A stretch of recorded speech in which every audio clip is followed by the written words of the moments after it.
أشهد أن لا إله إلا الله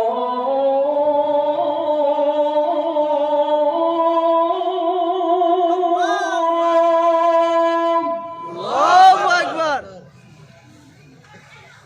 أشهد أن لا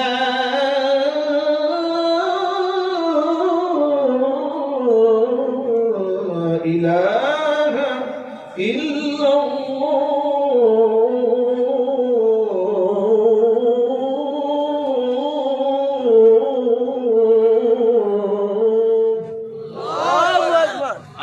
এই ধ্বনিটি মারহুম কারি উবাইদুল্লাহ রাহমাতুল্লাহি আলাইহির কণ্ঠে শিশুকাল থেকে আমরা শুনেছি, ঠিক না? মারহুম এই কারি দুনিয়া থেকে বিদায় হয়েছেন, আল্লাহ পাক তাকে জান্নাতুল ফিরদাউসের সুউচ্চ মাকাম দান করুন। জোরে বলুন আমিন। আসসালামু আলাইকুম ওয়া রাহমাতুল্লাহি ওয়া বারাকাতুহু। আপনারা কেমন আছেন? আলহামদুলিল্লাহ। ভিতরে ভলিউম দিতে হবে। মাইকের অপারেটরকে বলছি ভিতরে ভলিউম দেন।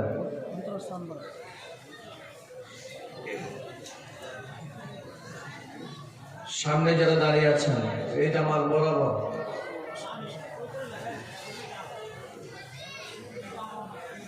ভলান্টিয়ার ভাইরা মাহফিলের প্যান্ডেলের চতুর্পাশে একটা ঘোরান দেন।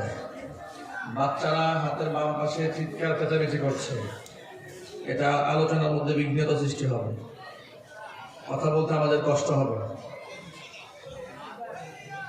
সবাইকে বসিয়ে দেন, যারা যে হাঁটাহাঁটি করে বসিয়ে দেন।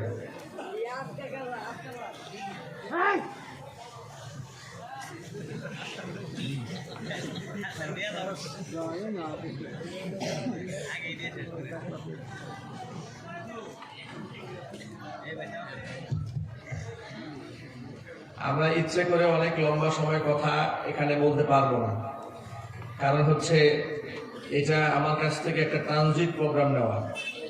ট্রানজিট প্রোগ্রাম মানে হচ্ছে আমার আরেকটা প্রোগ্রাম আছে ঈশ্বরগঞ্জ মধুপুর বাজার।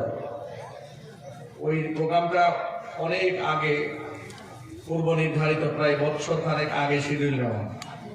আর যেহেতু এই বছর আমার কোনো প্রকার শিডিউল ছিল না, সেই জন্য মাহফিল কর্তৃপক্ষ, আজকের মাহফিল কর্তৃপক্ষ তারা আমার কাছে বাদ এসা সময় চেয়ে নিয়েছে। আমার আলোচনার পরে বর্তমান সময়ে তরুণ প্রজন্মের কাছে অত্যন্ত প্রিয় ভাজন এবং খুবই প্রিয় মুখ হাফেজ জুবায়ের আহমদ তাশরিফ, তিনি আলেম হতে চলছেন ইনশাল্লাহ। আগামী 2 বছরের মাথায় ইনশাল্লাহ আলেম হয়ে যাবেন ইনশাল্লাহ। তিনি আপনাদেরকে নিয়ে কথা বলবেন। আল্লাহ তাআলা তার ইলমে, আমলে, হায়াতে, যোগ্যতায় বরকত দান করেন। জোরে বলুন আমিন। আমরা আলোচনা শুরু করছি ইনশাআল্লাহ। আলহামদুলিল্লাহ আলহামদুলিল্লাহ নাহমাদুহু ওয়া নাস্তাঈনুহু ওয়া নাস্তাগফিরুহু ওয়া নাউযু বিল্লাহি মিন শুরুরি আনফুসিনা ওয়া মিন সাইয়্যাতি আ'মালিনা। من يهده الله فلا مضل له ومن يضلله فلا هادي له ونشهد أن لا إله إلا الله وحده لا شريك له ونشهد أن سيدنا ونبينا وحبيبنا وشفيعنا ومولانا محمدا عبده ورسوله الذي أرسله بالحق بشيرا ونذيرا وداعيا إلى الله بإذنه وسراجا منيرا.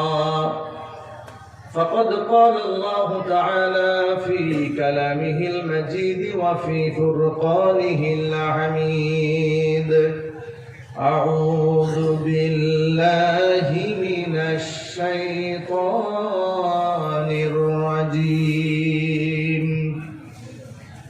بسم الله الرحمن الرحيم إن الله وملائكته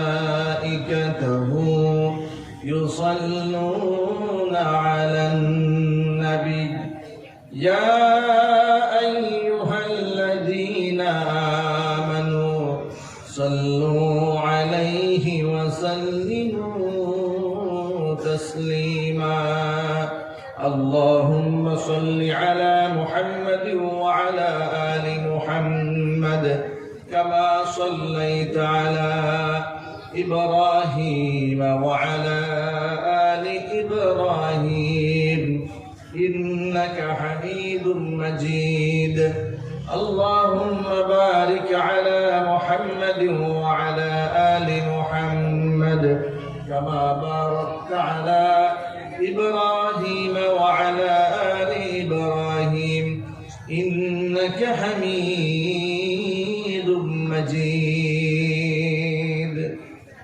মাইকেল অপারেটর মাঝে মাঝে এই বক্সে সাউন্ড হয়, এটা বন্ধ হয়ে যায়, আপ ডাউন হচ্ছে আওয়াজ।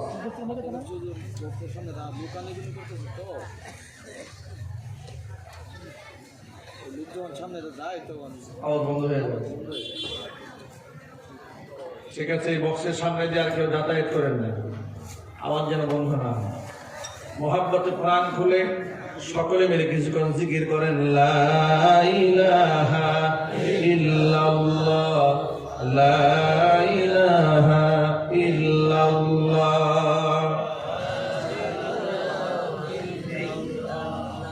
লা ইলাহা ইল্লাল্লাহ লা ইলাহা ইল্লাল্লাহ। জবান ছেড়ে সকলেই পড়েন লা ইলাহা ইল্লাল্লাহ অর্থ কি? অনেক কঠিন প্রশ্ন করে ফেললাম নাকি? লা ইলাহা ইল্লাল্লাহ কি অর্থ? আল্লাহ ছাড়া কোনো মাবুদ নেই। নবী করিম সাল্লাল্লাহু আলাইহি ওয়াসাল্লাম সাহাবায়ে কেরামদেরকে বললেন, সাহাবীরা জাদ্দিদু ঈমানাকুম, তোমাদের ঈমানকে নবায়ন করো, নতুন করো। সাহাবায়ে কেরাম প্রশ্ন করলেন, কাইফা নুজাদ্দিদু ঈমানানা ইয়া রাসূলুল্লাহ, হে আল্লাহর রাসূল ঈমানকে নতুন করব কি করে? রাসূল বললেন, আকসিরু বিযিকরি কওলি লা ইলাহা ইল্লাল্লাহ, বেশি বেশি লা ইলাহা ইল্লাল্লাহ বলো, তাহলে তোমাদের ঈমান নতুন হয়ে যাবে। হাদিসের অন্য অংশের মধ্যে রয়েছে, আল ঈমান ইয়াজদাদু ওয়া ইয়ানকুসু, ঈমান কখনো বাড়ে, ঈমান কখনো কমে যায়। নেককার মানুষের সান্নিধ্য ঈমান বাড়িয়ে দেয়। কোরআনে কারীমের আলোচনা অনুষ্ঠান মানুষের ঈমানকে তাজা করে। অনুরূপ ভাবে মানুষ যখন কোনো বদকার লোকদের পরিবেশে যায়, গুনাহের পরিবেশে যায়, তখন ঈমানের লাল বাতি জ্বলে, ঈমান কমে যায়। এমনকি কোনো কোনো ক্ষেত্রে এমন অবস্থা হয়, মানুষ যখন খুব বেশি ভারী গুনাহ করে, তখন তার থেকে ঈমান সম্পূর্ণ খারিজ হয়ে যায়। নাউযুবিল্লাহি মিন যালিক। এজন্য আমাদের ঈমান নবায়ন করা দরকার আছে না নাই? যেমন এক হাদিসের মধ্যে এসেছে, নবী করিম সাল্লাল্লাহু আলাইহি সাল্লাম বললেন যে কোন ব্যক্তি যখন চুরি করে, আস-সারিকু, কোন চোর যখন চুরি করতে থাকে, চুরি করার অত অবস্থায় তখন ওই ব্যক্তির কাছে ঈমান থাকে না। যখন চুরি থেকে নিজেকে সে আবার গুটায় নেয়, তখন আবার তার মধ্যে ঈমান ফিরে আসে। আয-যানি লা ইয়াজনি ওয়া হুয়া মুমিন, যখন কোন জিনাকার জিনা করে, তখন তার মধ্যে ঈমান থাকে না। জিনা কর্মকাণ্ড যখন শেষ হয়, তার মধ্যে আবার ঈমান ফিরে আসে। ফুকাহায়ে কেরাম বলেছেন, কবিরা গুনাহরত অবস্থায় যদি কেউ মারা যায়, চুরিরত অবস্থায় যদি কেউ মারা যায়, জিনারত অবস্থায় যদি কেউ মারা যায়, তাহলে সেই ব্যক্তি কুফরি হালাতে মৃত্যুবরণ করবে। আমরা প্রতিনিয়ত বড় বড় গুনাহ করে আমাদের ঈমানকে একদম হালকা করে ফেলেছি, ঠিক কি না? ঈমান নবায়নের সময় এসেছে, সুযোগ এসেছে, এই সুযোগে আমরা ঈমানকে একটু তাজা করে নেই। রাজি আছেন কারা কারা? ঈমান তাজা করতে চান কারা কারা? মাশাআল্লাহ, হাত নামা। মোহাব্বতের সকলেই প্রাণ খুলে কিছুক্ষণ জিকির করেন, লা ইলাহা ইল্লাল্লাহ।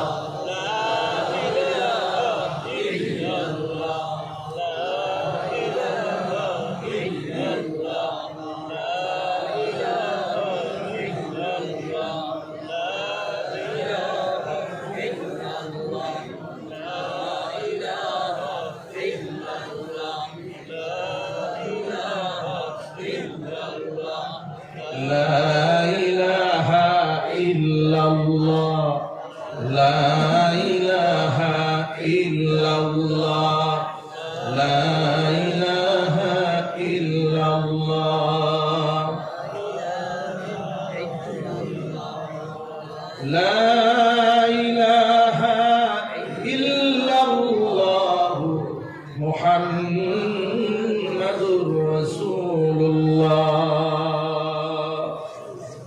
সাল্লাল্লাহু আলাইহি ওয়াসাল্লাম।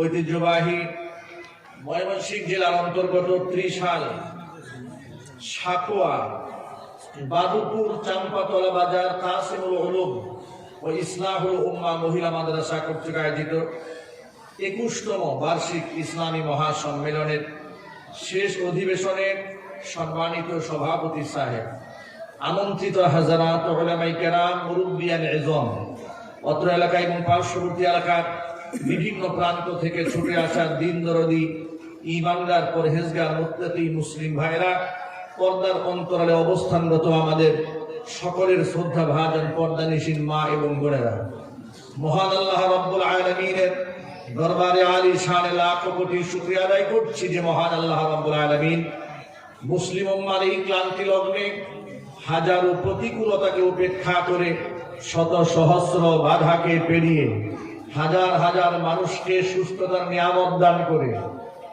রাতের বেলায় প্রচন্ড শীতকে উপেক্ষা করে কোরআনের মাহফিলে একত্রিত হয়ে কোরআন মাজিদ থেকে আলোচনা শোনার সুযোগ করে দিয়েছেন। এই জন্য আপনারা খুশি না বেজার? কম না বেশি? উচ্ছ্বসিত কণ্ঠে, খুশি মনে, মন প্রাণ উজাড় করে আল্লাহ সুবহানাহু ওয়া তাআলার শেখানো ভাষায় শুকরিয়া আদায় করছি। জবান ছেড়ে দিয়ে সকলে একযোগে বলছি আলহামদুলিল্লাহ। রব্বানা লাকাল হামদ হামদান কাসীরা তাইয়িবান মুবারাকান ফীহি।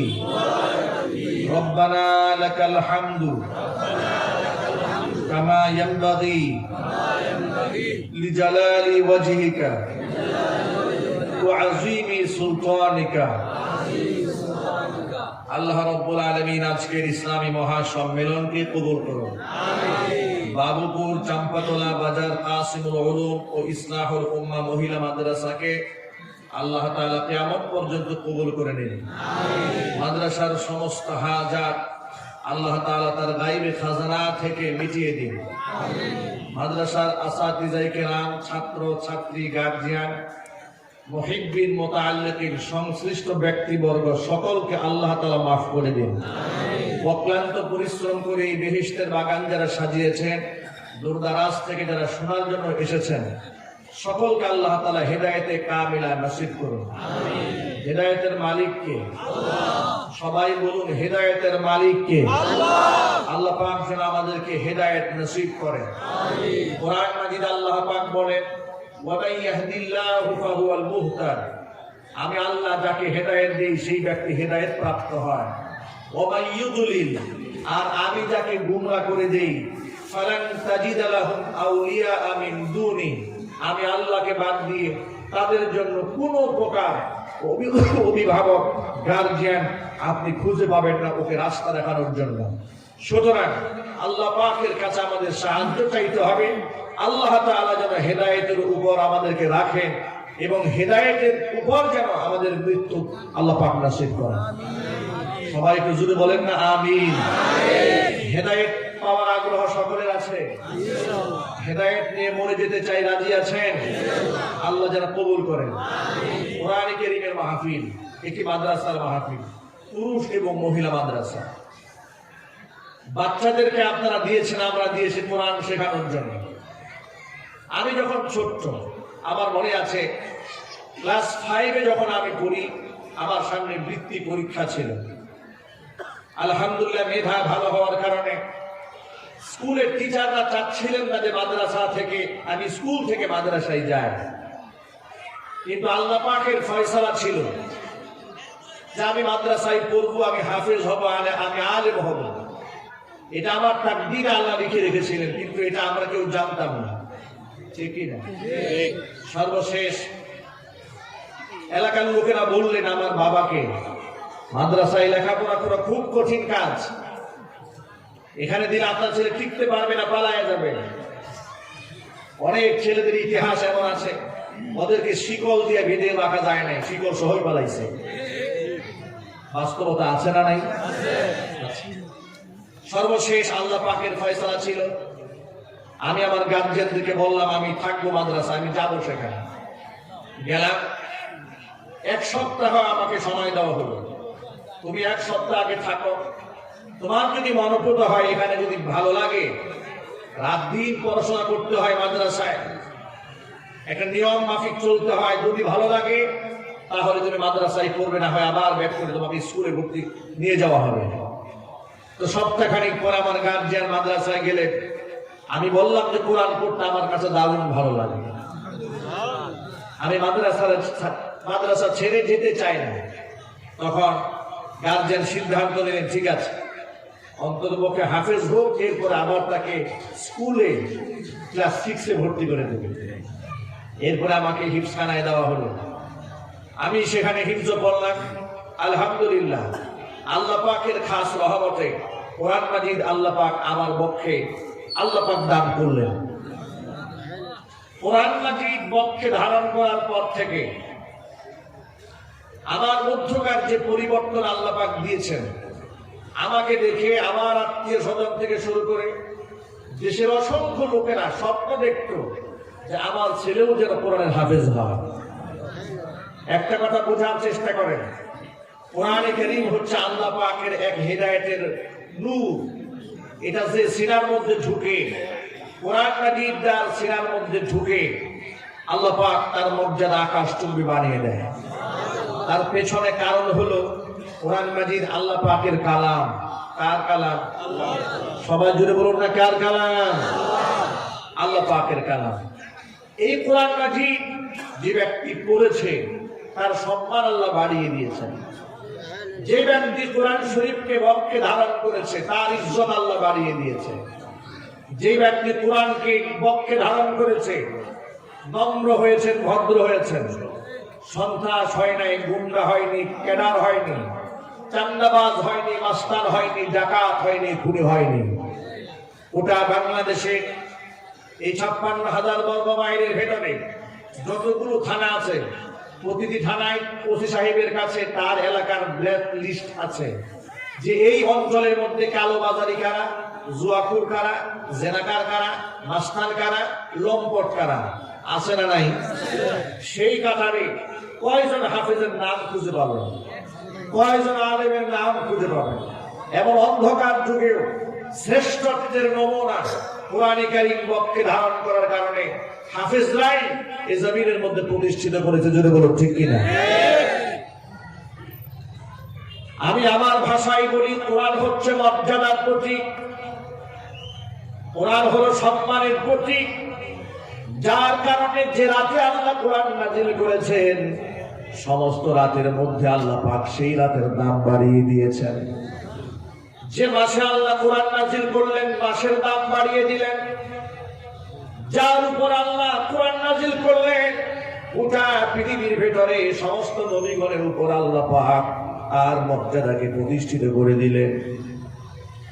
বিশ্বনবী মুহাম্মদ রাসূলুল্লাহ সাল্লাল্লাহু আলাইহি সাল্লামের জন্য বলেন, আল কুরআনু গিনান লা ফাকরা বা'দাহু ওয়ালা গিনান দুনাহু।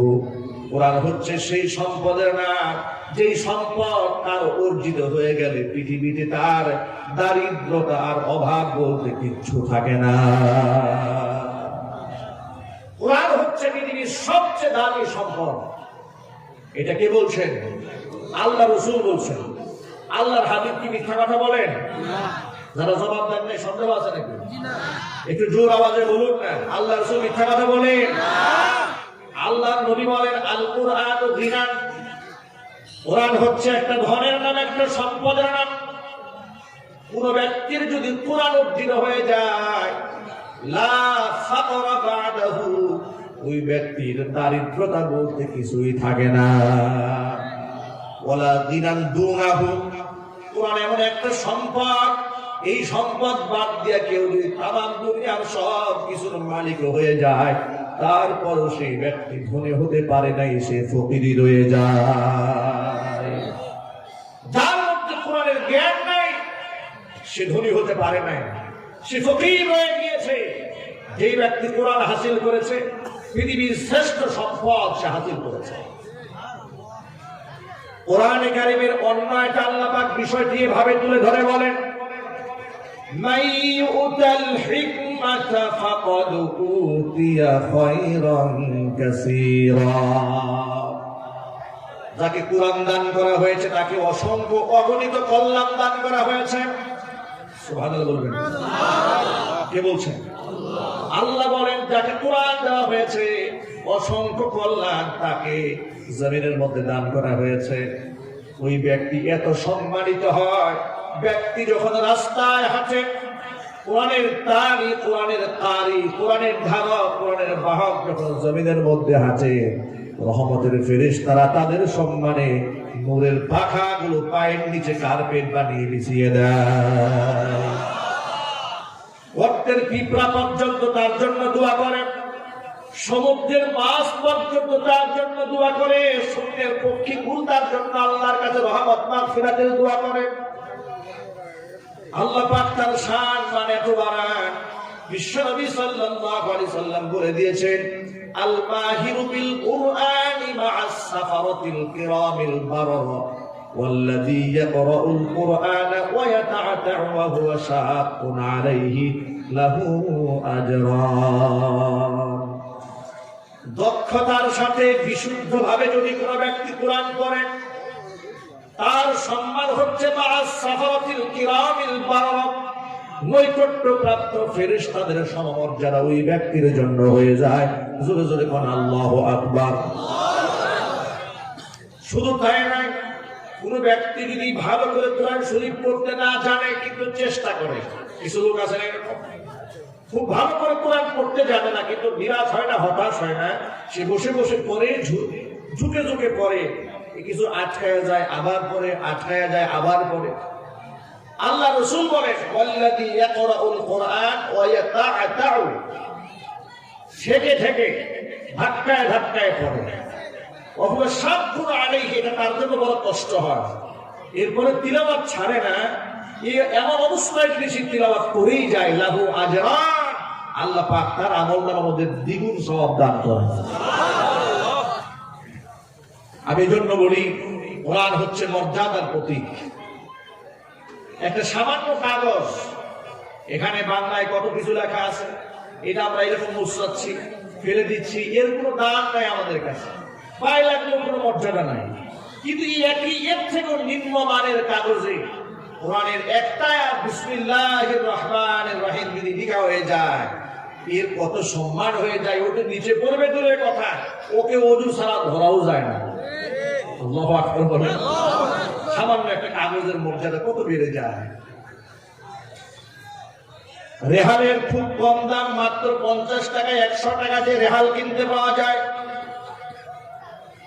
ওর থেকে অনেক দামি চিটাগাং সেগুন কিংবা বার্মাটিক সেগুন দিয়ে দরজা খাট বানানো হয়েছে, লক্ষ টাকার উপরে তার দাম। প্রতিদিন শতবারও যদি দরজার মধ্যে লাথি লাগে, বিবেকে একবারও বলে না যে কাজটা ঠিক হয় নাই?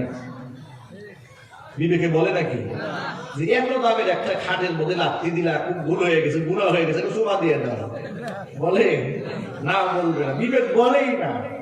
কিন্তু এর থেকে কত স্বল্প মূল্যের একটা কাঠ দিয়ে বানানো হয়েছে কোরআন কারীমের রাহাল, কি দাম বেড়েছে, খালি ওর সাথে একটু ঘষা লেগে গেছে, ঘষা লাগার কারণে মর্যাদা এত বেড়েছে, যদি পায়ে রাখবো তো দূরে কথা, কোনো ক্রমে হাত ফসকায় মাটিতে পড়ে। আমি আমার এই দৃশ্য বহুবার দেখেছি যে হাত থেকে রেহালটা পড়ে গিয়েছে, সে সাথে সাথে রেহালটা বুকে নিয়ে চুমা খাওয়া শুরু করছে। আল্লাহু আকবার বলবেন না? সামান্য একটা এক টুকরা কাঠ কোরআনের সাথে ঘষা লেগেছে, কত সম্মান আল্লাহ পাক কাঠের বাড়িয়ে দিয়েছে। এবার আপনারা বলেন তো, কাঠের ঘষা কোরআনের সাথে লেগেছে বিধায় কাঠের দাম বেড়েছে, কাগজের টুকরায় কোরআনের ঘষা লেগেছে, কাগজের দাম বেড়েছে। কোরআন শরীফটাকে যে প্লাস্টিক দিয়ে মুড়ানো হয়েছে, প্লাস্টিকের দাম সর্বোচ্চ 20 থেকে 30 টাকা বাজার দর হতে পারে, দাম বেড়ে গিয়েছে। কাগজে যদি কোরআনের ঘর্ষণ থাকার কারণে এত দাম বাড়ে, আল্লাহর সৃষ্টির সেরা সৃষ্টি মানুষ, আশরাফুল মাখলুকাত, সেই মানুষ যখন কোরআনের সান্নিধ্যে আসে, আল্লাহ পাক তার সম্মান মর্যাদা কত বেশি বাড়ান আন্দাজ করতে পারেন? আল্লাহ নবীর একটা হাদিস শোনায়, আপনারা শোনেন। বিশ্বনবী সাল্লাল্লাহু আলাইহি ওয়াসাল্লাম বলেছেন, ওয়াল্লাযী ইয়াকরাউল কুরআনা ওয়াল্লাযী মান ক্বরাআল কুরআনা ওয়া আমিলা বিহি, যেই ব্যক্তি কোরআন পড়ে এবং সেই অনুযায়ী আমল করে, উলবিসা ওয়ালিদাহু তাজাই ইয়াউমাল কিয়ামাহ দাউহু আহসানু মিন দাউইশ শামসি। বিশ্বনবী বলেন, যেই ব্যক্তি কোরআন পড়ে এবং সেই অনুযায়ী আমল করে, হাসরের মাঠে আল্লাহ পাক ওই ব্যক্তির বাবা এবং মায়ের মাথার মধ্যে এমন দুটি নূরের তাজ পরায় দিবেন যে মুকুটের তাজের আলো দুনিয়ার সূর্যের আলোকে হার মানাবে। নবীজি কথা বলে নিজেই বলেন, ফামাযান্নুকুম বিল্লাযী আমিলা বি, যে ব্যক্তি কোরআন পড়েছে তার বাপ মাকে যদি এত সম্মান দেওয়া হয়, তাহলে যে কষ্ট করে কোরআন পড়লো, মুখস্থ করলো, আমল করলো, তার সম্মান কত বেশি হবে। ও সাহাবীরা একটু আন্দাজ করতে পারো তোমরা? সুবহানাল্লাহ। দেখুন, এই পৃথিবীতে মানুষেরা অনেক ধরনের কাজ করে মানুষ সম্মানিত হয়। যেমন গত কিছুদিন আগে ভারতের এক আর্টিস্ট, এক অভিনেত্রী, তিনি ইসরায়েলি একটা বিশ্ব সুন্দরী প্রতিযোগিতায় সেখানে প্রথম স্থান অধিকার করেছেন। সুন্দরী প্রতিযোগিতায় ওই নায়িকা প্রথম স্থান অধিকার করার পরে তার মাথার মধ্যে $50 লক্ষ, $50 কোটি একটি মাথার মধ্যে মুকুট পরিয়ে দেওয়া হয়েছে। $50 লক্ষ মাথার মধ্যে মুকুট পরানো হয়েছে, হীরার মুকুট। আল্লাহ পাকের নাফরমানদের মধ্যে নিজেকে ডুবাই দিলেন। আজকে আমার বাংলাদেশে বিভিন্ন মেয়েরা, বিভিন্ন বিশ্ববিদ্যালয়ের মেয়েরা, কলেজের মেয়েরা, স্কুলের মেয়েরা, তারা দেখবেন যে খুব ভালো করে মেকআপ করে টিকটক ভিডিও বানায়। তারা স্বপ্ন দেখে নায়িকা হবে, সেলিব্রিটি হবে, টিকটকার সেলিব্রিটি হওয়ার জন্য জানমাল সব উৎসর্গ করে দেয়, জীবন এবং যৌবনকে বাজি রাখে। নিজের জীবনের সবচেয়ে মূল্যবান সম্পদ হচ্ছে তার চরিত্র। কথা বলতে হবে, ঠিক কিনা? একটা নারীর জীবনের সবচেয়ে মূল্যবান সম্পদের নাম কি? আরো জোরে বলে। এর থেকে দামি সম্পদ এই পৃথিবীতে একটা নারীর জন্য আর আছে? সুবহানাল্লাহ বলেন। এই চরিত্রকে ধ্বংস করে দিয়ে দুনিয়ার সামান্য মুকুট তাদের কাছে অনেক বেশি সম্মানের পাত্র হয়েছে। কিন্তু কিয়ামতের মাঠে এই পৃথিবীতে যারা, যে নারী তার সতীত্বকে হেফাজত করবে, নিজে তার সতীত্বকে হেফাজত করবে, আল্লাহ পাক তাকে এত বেশি মহা সম্মানিত বানাবে, জান্নাতের 8টা দরজা তার জন্য আল্লাহ ওপেন করে দেবে। জান্নাতের যেই দরজা দিয়ে খুশি সেই দরজা দিয়ে আমার বেহেশতে চলে যাও। আল্লাহু আকবার বলে। আমার মুসলিম মায়েরা, মুসলিম বোনেরা, স্বপ্ন দেখে দুনিয়ার ওই নোংরা মহিলার নোংরা টাকা, নিজের ইজ্জত, সম্ভ্রম, সৌন্দর্যটা মানুষের সামনে বিলিয়ে দিয়ে যৌন উত্তেজক পোশাক করে আবেদনময়ী ভঙ্গিকে মানুষের সামনে দাঁড়িয়ে লম্পটদের নজরে নিজেকে সুপারস্টার না বানিয়ে আল্লাহর সামনে সুপারস্টার বানাও। কথা বলেন না ঠিক কিনা? আপনারা বলেন সুন্দরী প্রতিযোগিতার বিচারকেরা কি দেখে দেখে মার্কস দেয় আপনারা জানেন? তারা মাপে তার ফিগারটা কতটুকু, তার কোমরটা কতটুকু, তার বডিটা কতটুকু, তার কোমরটা কতটুকু, তিনি কতটুকু জামা বের করে তাদেরকে তৃপ্তি দিতে পেরেছে, যেগুলা বলতেও শরম হয়। আজকে লজ্জায় আমাদের মাথা কথা হয়ে যায়। অনেক মুসলিম পরিবারের মেয়েরা স্বপ্ন দেখে তারা বিশ্ব সুন্দরী হবে। নাউজুবিল্লাহ, চিৎকার দিয়ে বলতে হবে নাউজুবিল্লাহ। আমি অবাক হয়ে যাই যখন শুনি সুন্দরী প্রতিযোগিতায় মুসলিম নারীদের সিরিয়াল করেছে। অসংখ্য মুসলিম মেয়েরা নিজের এই সৌন্দর্যটা হাজার লাখ কোটি পুরুষের সামনে প্রকাশ করে লোলুপ্য দৃষ্টি তার উপর নিক্ষেপ করা হয়। কি আজে বাজে কমেন্ট, কি বাজে মন্তব্য তাদের ব্যাপারে করা হয়। এরপরেও তারা দুনিয়ার মুকুটের লোভে এতটা নিজেকে বিসর্জন দিয়ে দিয়েছে। আমি আমার মা বোনদেরকে বলছি, মা বোনেরা, দুনিয়ার ওই সমস্ত লম্পটদের দেওয়া মুকুট নেওয়ার কোনো দরকার নাই। কারণ এই মুকুটের মধ্যে সম্মান নাই, এই মুকুটের মধ্যে আছে লাঞ্ছনা, এর মধ্যে আছে গঞ্জনা। কারণ যেই ব্যক্তি দেহ প্রদর্শন করে মানুষের সামনে মুকুট হাসিল করেছে, তাকে অন্যায় ভাবে অসংখ্য লম্পটেরা ভোগ করার জন্য হাজার রাত্রি জাগরণ করে স্বপ্ন দেখে। জুড়ে বলেন ঠিক কিনা? সে তো সুখী হতে পারবে না, তার জীবনের নিরাপত্তাহীনতায় সে ভুগবে। আর যে ব্যক্তি আল্লাহ পাকের দাসত্ব এই পৃথিবীতে, আল্লাহ পাকের দাসত্বে নিজের জীবনটাকে বিলীন করবে, দুনিয়াতেও আল্লাহ পাক নিরাপত্তা দেবে, হাসরের মাথায় আল্লাহ এমন মুকুট তার মাথায় উঠায় দেবে যে মুকুটের আলো পৃথিবীর সূর্যকে হার মানায় দেবে। পৃথিবীতে আমার মা বোনরা যদি কোরআনের আইন মানে, তার জানও বাঁচবে, তার মালও বাঁচবে। কথা বলেন। একটা উদাহরণ দিয়ে বলি আপনাদের সামনে। গত দুদিন ধরে অনলাইনে একটা ছবি ভাইরাল হয়েছে। ছবিটা হচ্ছে ঢাকা শহরে চলার পথে এক নারী কানের মধ্যে দুল পরে যাচ্ছে। ছিনতাইকারী স্বর্ণের এই অলংকারকে, দুলকে ছিনায় নেওয়ার লোভ সামলাতে না পেরে পথিমধ্যে থেকে কান ধরে টান দিয়েছে কানের দুল। কানের দুল তো হাতার হাতে গিয়েছে, কানটা ছিঁড়ে গিয়েছে নারী। নারীর কান ছিঁড়ে ছিনতাইকারীর দুলটা নিয়ে গেল। প্রশ্ন হচ্ছে, এই ছিনতাইকারী অবশ্যই দেখেছে যে তার কানের মধ্যে দুল আছে। কথা বলে না? আমার প্রশ্ন হচ্ছে, এই নারী যদি আল্লাহর দেওয়া বিধান পর্দা করত, পর্দা মেনে চলত, তাহলে তার কানের দুল, নাকের ফুল, এমনকি তার দেহ সব কিছু আল্লাহ পাক জিম্মাদারিতে হেফাজত করতেন।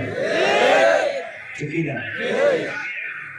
সকল ভাইদেরকে বলি, প্রিয় ভাইয়েরা আমার, বোনেরা আমার, আল্লাহ পাকের বিধান মান্য করেন, আল্লাহ পাক ইজ্জত বাড়াবেন, দুনিয়ার ঠিক সম্মান দিয়ে দিবেন আখিরাতে। এই পৃথিবীতে কোন নেককার মানুষ যখন বিদায় হয়ে যায়, তার জন্য আসমান কান্দে, জমিন কান্দে। আর যখন কোন বদকার মানুষ দূর হয়ে যায়, তাম পৃথিবী যেন আনন্দে উচ্ছ্বাসে মাতোয়ারা হয়ে যায়। ও যুবক ভাইরা আমার, মা বোনেরা আমার, কোরআনময় জীবন করেন, ইজ্জত আল্লাহ বাড়ায় দিবেন।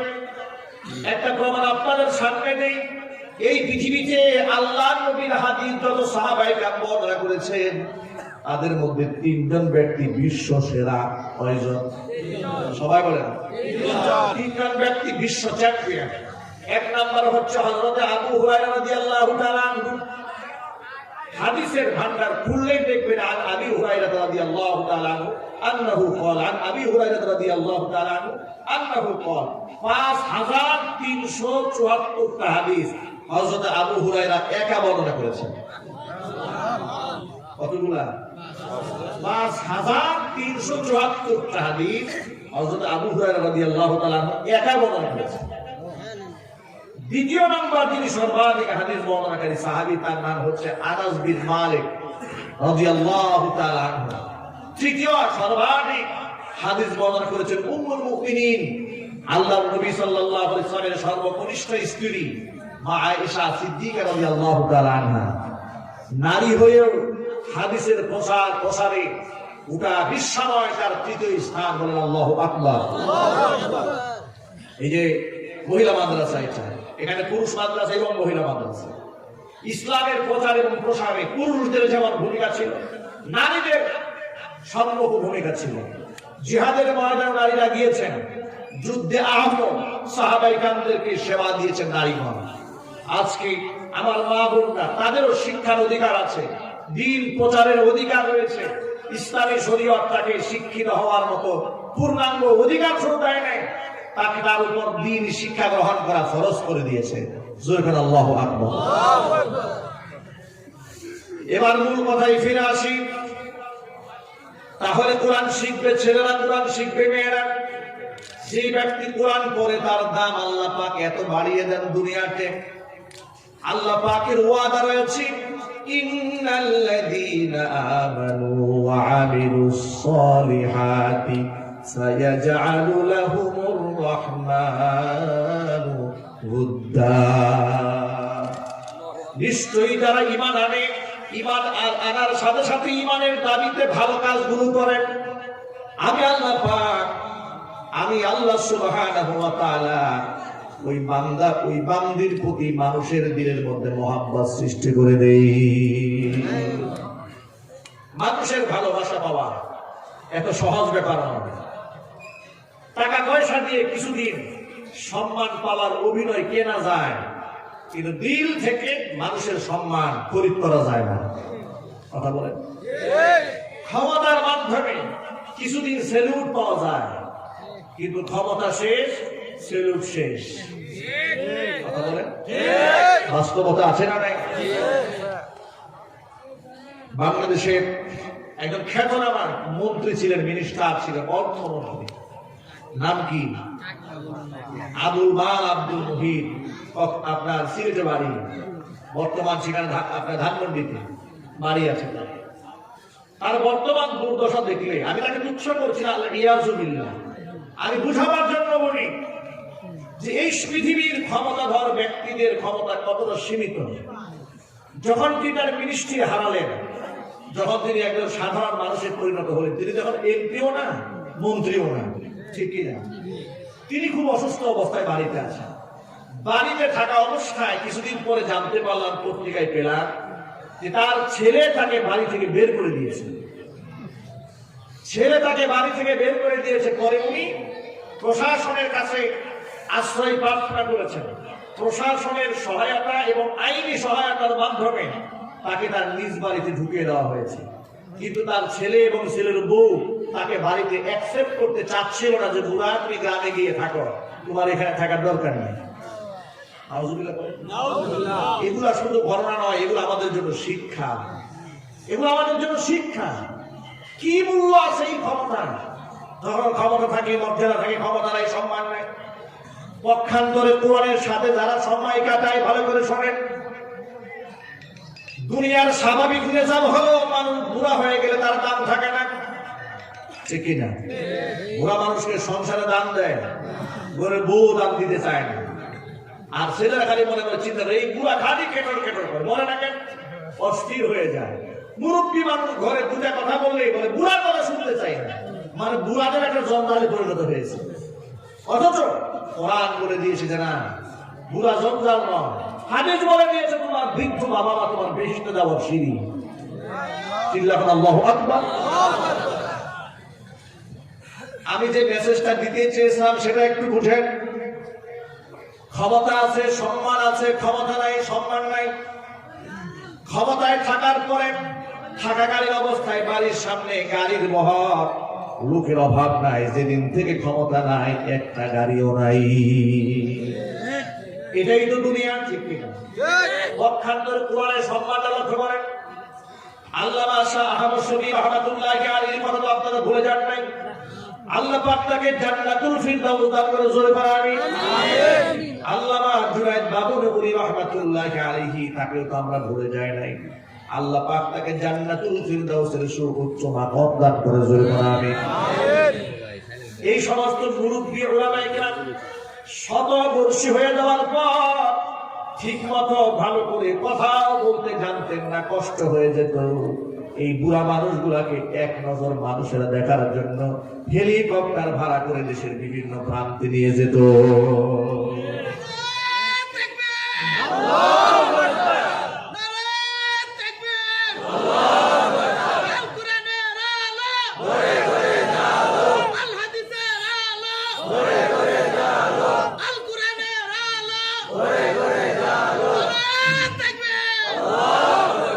লক্ষ লক্ষ মানুষরা একটাবার শুধু চেহারা দেখতে চাইতো, ভাষা ঠিক মতো বুঝতেও পারত না মানুষেরা।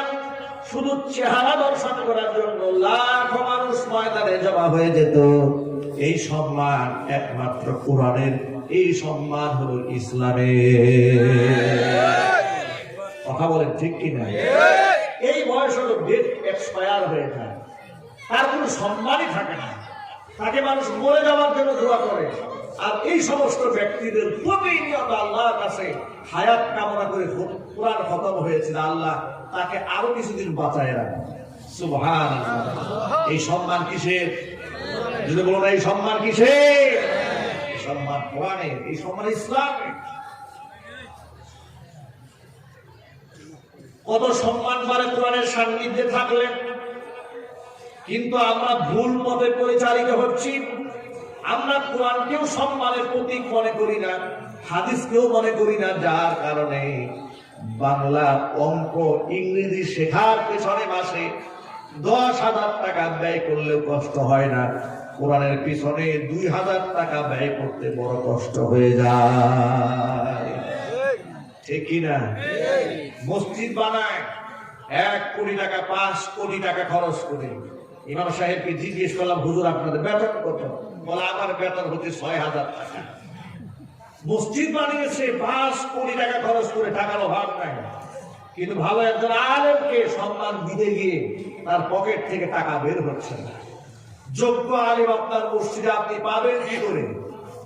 আপনি যদি একজন জ্ঞানী, পণ্ডিত, মুহাক্কিক, মুদাক্কিক যোগ্য আলেমকে পেতে চান, তাহলে তিনি আপনার কাছে ডিমান্ডেবল কোনো কিছু না চাইতেও তার সম্মানের প্রতি লক্ষ্য রাখা তো আপনি কমিটির দায়িত্ব ছিল, ঠিক কিনা?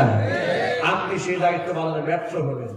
আপনি মসজিদের টাইলস কত সুন্দর হবে, আরো কত দাবি করা যায়, অস্থির হয়ে গেছেন, কিন্তু এটা যদি না ঘটে, আপনি চাইতেন যে সমাজের সবচেয়ে জ্ঞানী আলেম আমার মসজিদের ইমাম সাহেব হবেন, তার সর্বোচ্চ সম্মানই আমরা দেব। এর দ্বারা অন্তত পক্ষে আমাদের ঈমান, আমাদের ইসলাম, আমাদের ইখলাস, আমাদের এলাকার ইসলামিক কৃষ্টি কালচারটা মানুষের কাছে সুস্পষ্ট হবে, হেদায়েতের নূর ছড়ায় পড়বে। কিন্তু আপনি এই আলেমকে মর্যাদা না দিয়ে কি করলেন? খোঁজ খবর নিয়ে যাবে সবচেয়ে কম বেতনে কাকে পাওয়া যায়, সস্তার 3 অবস্থা। কথা বলেন, সস্তা জিনিসের দাম আছে নাকি? কথা বলেন না। তখন বলে যে উমুকে বলে যে আমাকে নেন, আমাকে নেন, আমি আপনাকে ফ্রি করাবো। ও তো জানে যে ওর যে ইলম কালামের অবস্থা, টাকা পয়সা দিয়ে ওর পিছনে নামাজ পড়বে না। কথা বলেন। এই জন্য আনাকুম জানাকুম মার্কা আলেমের পিছনে নামাজ পড়বেন না, দুনিয়াও শেষ, আখিরাতও শেষ, ঠিক কিনা? এবার দেখেন বসে বসে এমন এমন ফতোয়া দিবে, ফতোয়া দিয়ে আপনার 14 গোষ্ঠীকে জাহান্নামে পাঠাই দেবে। প্রতিদিন জান্নাতে ঢুকাবে একবার, জাহান্নামে নেবে আরেক। আর সে তো তার নাম বুঝে না। ভাই আমার, আমি যে কথাটা বলতে চেয়েছিলাম সেটা হলো, নিজেরা স্বপ্ন দেখেন নিজের সন্তানকে একজন বিজ্ঞ হাফেজ কোরআন, অভিজ্ঞতা সম্পন্ন একজন আলেমে দ্বীন, দাঈ ইলাল্লাহ বানাবেন। এর দ্বারা আপনি সম্মানিত হবেন দুনিয়াতে, সম্মানিত হবেন আখিরাতে। কবরের মধ্যে আলেমে বারজাখে কোরআনের কারণে আপনি এত সম্মানিত হবেন। রাসূল বলেছেন, কোরআনের মুহাব্বত যারা করেছে, কবরে কোরআন তার জন্য পাহারাদারি করবে। এমন একটা পরম বন্ধু কোরআন মাজিদ, তাকে হৃদয় দিয়ে ভালোবেসে কোরআনকে আপন করে নিতে চাই কারা কারা? তো হাত দেখতে চাই। আল্লাহ যেন আমাদের সকলকে কবুল করেন, জোরে বলেন আমিন। সকলকে আল্লাহ তাআলা মঞ্জুর করেন, জোরে বলেন আমিন। হাত নামান। স্বপ্ন দেখতে পারেন না আমার ছেলে 30 পারা কোরআনের হাফেজ হবে? স্বপ্ন দেখা যায় না যে আমার ছেলেটা 30 পারা কোরআনের হাফেজ হবে, আমার মেয়েটা হাফেজা হবে, আলেমা হবে। এই স্বপ্ন আছে কার কার? ছেলেকে ডক্টর, ইঞ্জিনিয়ার বানানো, এটা কোনো আপত্তি নাই, এটা অসুবিধা নাই, কিন্তু ফাউন্ডেশন 30 পারা কোরআনের হাফেজ হবে, রাজি আছেন কারা কারা? আলহামদুলিল্লাহ। আল্লাহ যেন কবুল করেন, মঞ্জুর করেন, জোরে কোন আমিন। ওয়া আখিরু দাওয়ানা আনিল হামদুলিল্লাহি রাব্বিল আলামিন। আসসালামু আলাইকুম ওয়া রাহমাতুল্লাহি ওয়া বারাকাতুহু। ভাইরা, একজন লোকও এখান থেকে আপনারা উঠা বসা করবেন না।